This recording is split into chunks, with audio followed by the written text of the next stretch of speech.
ছাত্ৰ-ছাত্ৰীসকল সমাজ বিজ্ঞানৰ প্ৰথমটো পাঠ সৌৰজগতৰ আমাৰ পৃথিৱী পাঠটোৰ অতিৰিক্ত কেইটামান প্ৰশ্ন লৈ আহিছোঁ তোমালোকে চাবা 1 নম্বৰ প্ৰশ্ন পৃথিৱীয়ে সূৰ্যৰ চাৰিওফালে এপাক ঘূৰিবলৈ কিমান সময় লয় ইয়াৰ উত্তৰটো হ'ব 365 দিন 5 ঘণ্টা 48 মিনিট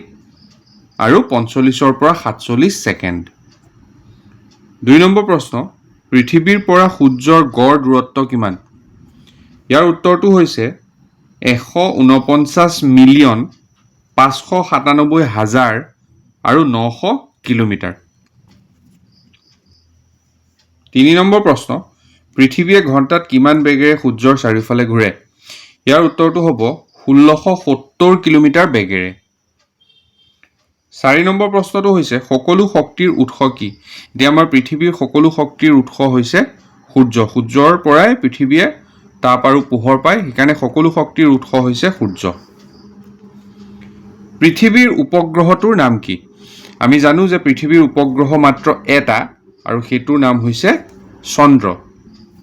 নেক্সট প্ৰশ্ন 6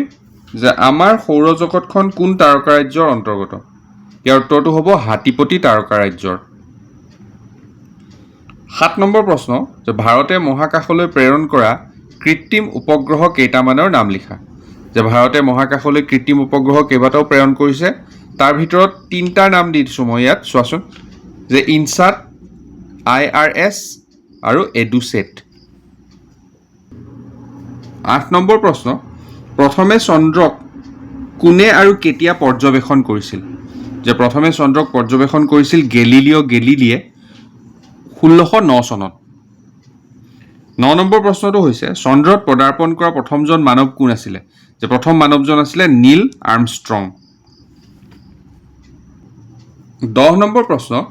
ভাৰতে চন্দ্ৰলৈ প্ৰেৰণ কৰা মহাকাশযানখনৰ নাম কি আৰু কেতিয়া প্ৰেৰণ কৰিছিল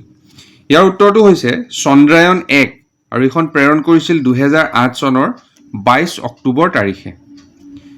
11 নম্বৰ আৰু শেষৰটো প্ৰশ্ন হৈছে যে পৃথিৱীৰ আনুমানিক বয়স কিমান যে পৃথিৱীৰ আনুমানিক বয়স হৈছে 4500 নিযুত বছৰ